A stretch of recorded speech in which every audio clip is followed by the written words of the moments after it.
Have you ever been in a meeting where more energy was spent determining whose fault something was than actually fixing the problem?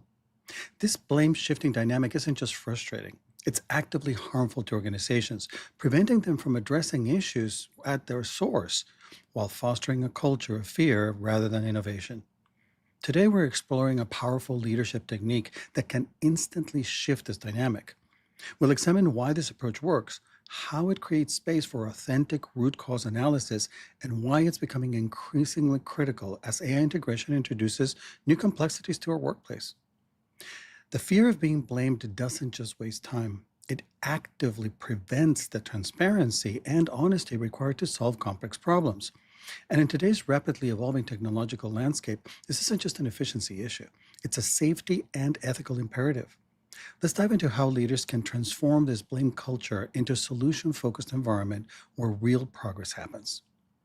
First, let's take a look at the cost of this blame culture. What does it do and how does it manifest? And what we see, take a look at, for example, a meeting that you attended as a result of some problem happening. Think about what was going on. If your organization is like a majority of organizations today, there was a lot of going back and forth, a lot of posturing, a lot of dancing. What's happening here is that it's a game of hot potato. People don't want to be stuck holding the hot potato, and what they're doing is that they're deflecting. There's a lot of deflection going on, deflecting responsibility, and trying to, in some extreme cases, hide what was actually happening. If something was bad, kind of downplaying it, or altogether hiding it, depending on the degree of toxicity in a given environment, is the more egregious behavior that we start seeing.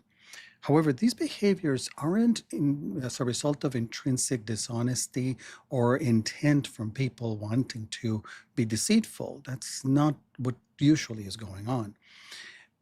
The environment, the culture has created the conditions where people don't want to be stuck, being put in a difficult position in front of everybody, or worse.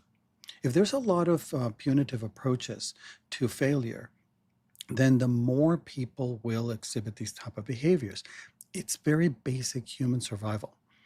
If your meetings are shaped more around who did this, instead of asking, how did we, who did this and how did we get here? When the conversation is around identifying the source of blame, okay, as opposed to what happened, what was the issue, you have this dynamic. And this dynamic is going to create fear. Fear creates and triggers the instinct of survival, self preservation. And that's what drives people into these behaviors. And the game of hot potato starts.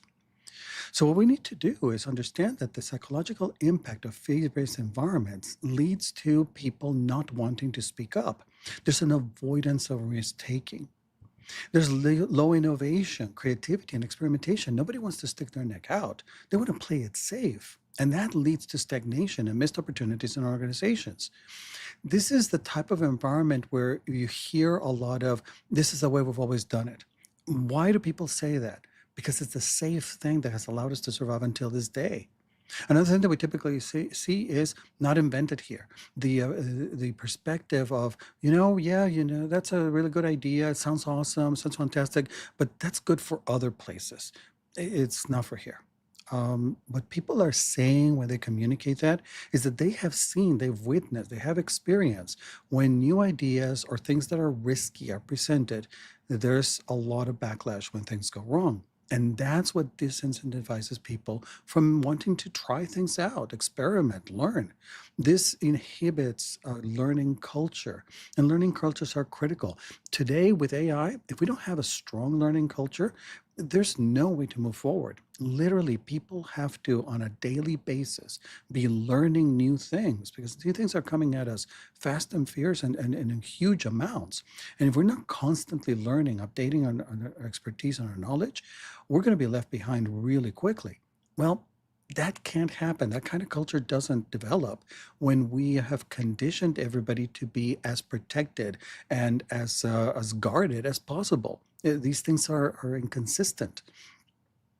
So there are a lot of hidden costs behind having this blame culture. Not only are we wasting time during meetings because we're just doing this game and going back and forth and playing so that we protect ourselves, we're delaying resolving the issue. We're creating a culture where people are not willing to experiment and learn. We're causing increased disengagement, and ultimately, we're losing people. This affects retention. The people who are most eager to learn, most eager to grow, most eager to experiment are going to find that they're incompatible with the environment. And those are really good people. And we end up losing them because the environment does not give them the safety that they need. So this can lead to failures happening in production environments and that are affecting our customers. And those failures continue because we're not properly communicating their impact. We're not properly talking about what the experience, how it negatively affecting our customers. Because all that we're doing is we're creating those watermelon reports that look green on the outside and red on the inside. That's what we're doing because we're trying to protect ourselves. And when we're talking about AI, that can be really dangerous because we can lead to a culture that overlooks problems because teams are feared, they have fear of exposing any weakness. They don't want to be put on the spot. They'd rather have less headaches and survive another day than speak up, stick their necks out and say, there's a problem here. We need to take a look at it. So we've got to be really careful by not creating psychological safety. This isn't just a touchy-feely thing that we want for people to feel good and happy at work. Yes, we want that. And when we don't do it, we're actually creating the conditions for problems to fester. So the good news is that leaders can turn this on a dime. Leaders have the power to transform this, to stop it immediately, and to shift this dynamic completely. And what it takes is shifting from control to accountability. When leadership take accountability, when they demonstrate the ability to take accountability for problems, they can immediately change this dynamic. So, what can leaders do?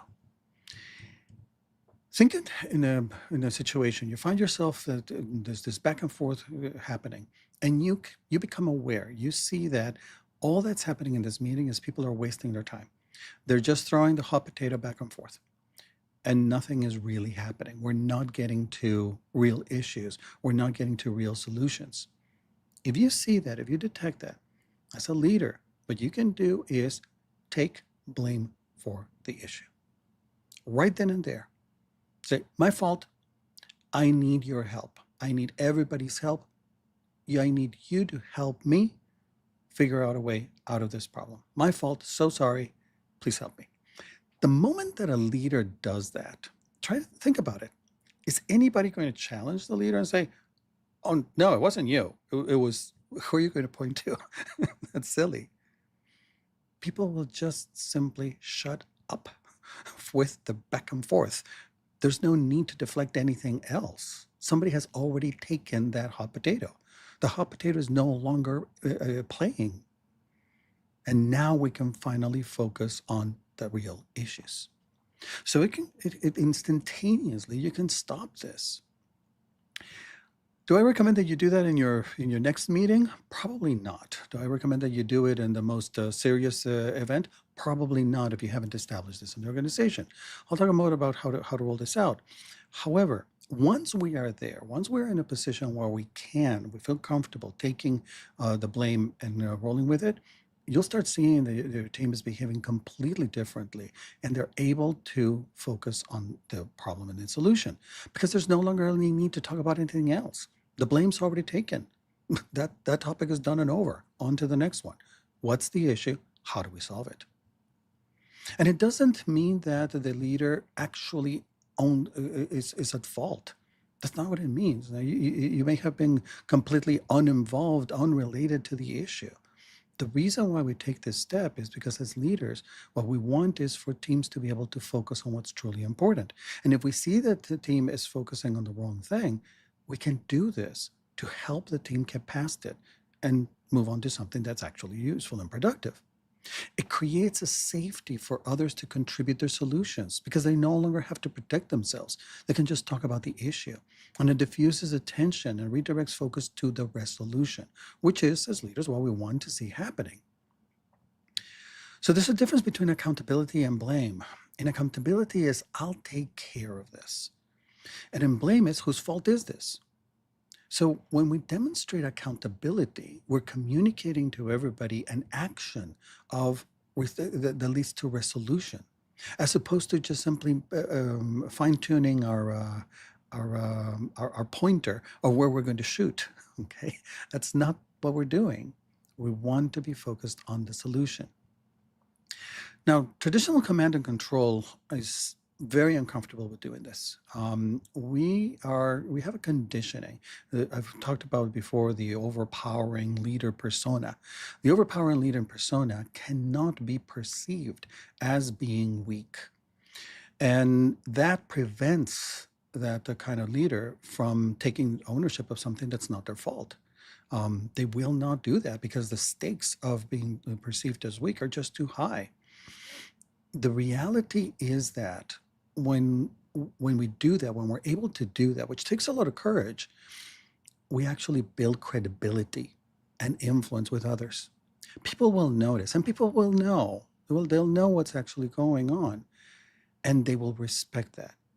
They will learn to trust the leader from that perspective. Some people won't have a clue. I acknowledge that. But in general, the majority of people will understand what's going on, and they will appreciate that because it will change the dynamic of what's going on. The goal in here, what we really care about when something's gone wrong, is to go to the space of root cause analysis. That's our goal as leaders, because that's the thing that's going to get us to a point of being able to prevent this from happening again. When we're unable to get to that space, at best, we're going to, after going through a lot of back and forth, throwing the hot potato in all kinds of directions, at best, we're going to talk about the symptoms. The glass broke. Okay, and everybody's talking about the glass breaking. And the glass breaking, and all the conversations about the glass breaking. And the best that we can get to is, well, let's make sure that we have enough spare glasses around so we can replace them the next time that they break. That's not a solution. That's a patch to a symptom. And that ultimately is not going to save the company time, money, or effort.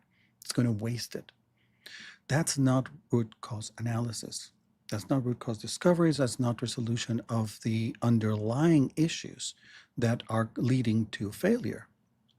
We need psychological safety to have transparency and be able to talk about all the layers of everything that transpired before the failure, because that's the only way to get to the root cause. And if people are not eager and open and willing to go layer by layer by layer until we find that root cause, we're not going to resolve the issue long term.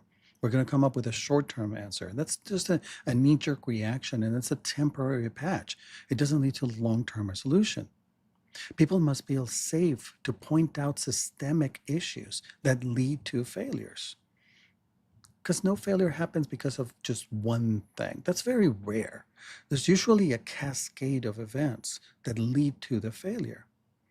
We want to encourage constructive dialogue instead of defensive posturing so that we can have the conversations about everything that's happening. So how can we get there? What are some of the techniques that we can have these blameless retrospectives, the blameless conversations that lead to discovery? Very important is to reframe problems when we're talking about what happened to, saying what happened instead of who messed up. That's what we want to do. As we want to focus on the issue, talk about issues, not about who. Now, there are some cases where the issue is somebody. That is true. And in my experience, and here I'm sharing what after many years of my own experimentation, I've concluded, is I tend to speak of the issue or the person, but seldom both together. Because when you talk about both together, that's very dangerous. It's very it can blow up very quickly and very easily. And if we're going to talk about somebody, it's best to do it one-on-one, either with a person directly or with somebody who can help. The only safe thing to talk about in public with everybody very openly, and we want that, is the issue. So in these situations, instead of starting with who did what, it's what happened. Let's understand the issue. And once we're able to do that, then we can start working our way to the root cause. So this was the approach that will help us get to the beyond the symptoms and get to the systemic root cause issues. And we can only do that if we're talking about issues, not intermixing people in the conversation. So that's the first thing that we can do. And then there's a practice. It's called the Five Whys method. And this is really turning everybody into 2-year-olds. What we want to do is recognize that the first answer that we're going to get is seldom the real issue. That's a symptom. The glass broke. Okay, yes, we know the glass broke. Why did it break? That's what we want to know. What sequence of events led to the glass breaking? Because if not, we're just going to go to the quick and easy. Just make sure that we have enough glasses in stock so we can replace them as soon as they break. What? Why are we replacing glasses? Why are they breaking in the first place? This takes asking the question, why, multiple times. The glass broke. Why did it break? Go to the next level, and then go to the next level, and next level. Typically, what we've observed is that by the time you've asked it 5 times, you're close enough to the root cause that even if you haven't gotten to the root cause, at least you're close enough to it that whatever changes you put in place will give you a benefit, will give you results. We can only go through those layers if the conversation can be really focused on the issues. Remove the personal things, remove the deflection, remove the people's protection, self-preservation and survival, and just focus on the issues. That's what we want to get to. Now, leaders, as I mentioned, can turn this around. They can stop this blame game and the hot potato game really quickly, just simply by taking ownership of the issue. But they're very reluctant to do that. And this is, again, that overbearing, overpowering leader persona that we have dealt with literally for thousands of years. At least that creates a fear for anybody who's in a leadership position to admit fault because they feel that it undermines their authority. There's a misconception that they must always have the answers. We put leaders in this pedestal, always expecting them to have the right answer, and the right answer, and the leader can't fail. These things are inconsistent with our conceptualization of leadership, which is very flawed. When somebody expresses and is open to express their vulnerability, that's actually a sign of strength. They have enough inner strength and confidence that they can surpass whatever issue they're facing. And that really builds trust amongst the teams towards their leader. Somebody who is human, who's relatable. And it also allows the team to really rally behind the leader whenever there's a problem. If a leader stands up and says, my fault, so sorry, it's terrible that we landed here, I need your help to fix this, the team is much more likely to rally and put their thoughts together and go like, of course, let's help. I have this perspective. I'm going to share this. I'm going to share that. Everybody recognizes it is so big that the leader doesn't have the answer. So we all better come together and figure it out. It brings people together. And it also presents a leader in a human perspective, in a human context that everybody can relate to.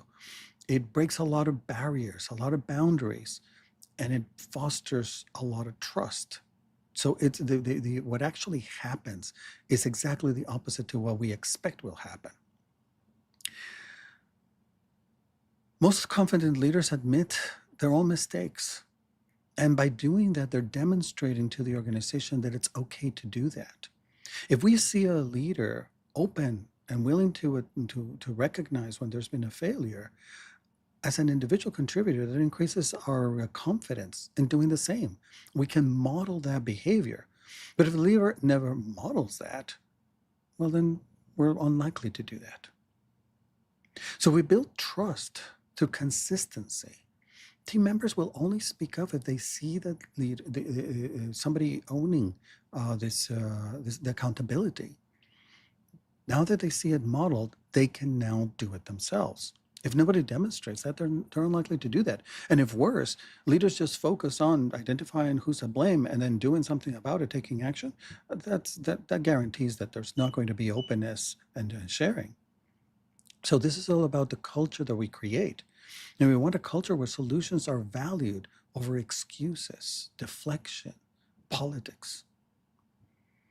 Now, when we're looking at AI integration, this makes it like everything else with AI. It just magnifies things. AI raises the stakes of having this blame culture because it amplifies decision making. We don't have root cause analysis to get us to the source of the issue so that we can resolve them. We can have things festering really quickly at AI speeds. The failures can be much, much bigger than we've ever seen before. In the meantime, because of the fear culture, teams are going to be hiding problems rather than fixing them because that's what they're accustomed to doing. That's what they've always done up until this point in order to survive. Doing that with something as dangerous, potentially dangerous as AI, that's serious. We really need to take a close look at this and reevaluate how we have been dealing with failure up until now. Because moving forward is going to be even more dangerous. So consider ethical safety concerns. If we don't talk about those openly, if we don't look at the root causes that are leading to us producing products that have ethical safety issues, we're not going to fix them. They're going to land in people's hands, and that's going to be very dangerous. A single overlooked flaw can have far-reaching consequences because of the magnitude. Again, AI is a scaling engine, so it's going to magnify whatever we have. If we have something good, it's going to make it fantastic at huge global levels. And if we have problems, it's going to equally magnify them at that level. So we need transparent AI reporting mechanisms that allow us to see things openly. And that can only happen if we've created a culture that is open to seeing things directly and openly and talking about them. If we're accustomed to hiding, if we're accustomed to the political protection survival, we're not going to do that because it's not part of our DNA. It's not part of our thinking.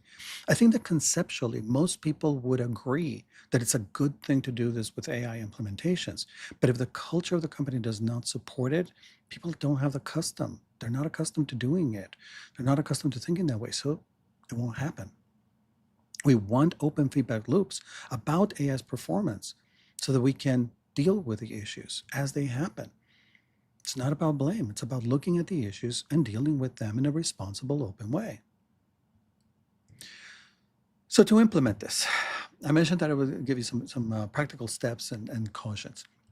And the first one, as I alluded to already, is that we want to start, we want the leaders to start owning problems, but we want to start with a low stakes situation first. We don't want to. This is potentially serious stuff, and we do want to be careful because the organization is at the present moment probably conditioned to indeed look very negatively. Somebody says, "My mistake." And it doesn't matter what the intention was, there probably will be some negative perception. That's because of the conditioning that is part of the culture. So what we want to do is, in a gradual way, start with a low stakes situation and take ownership of that.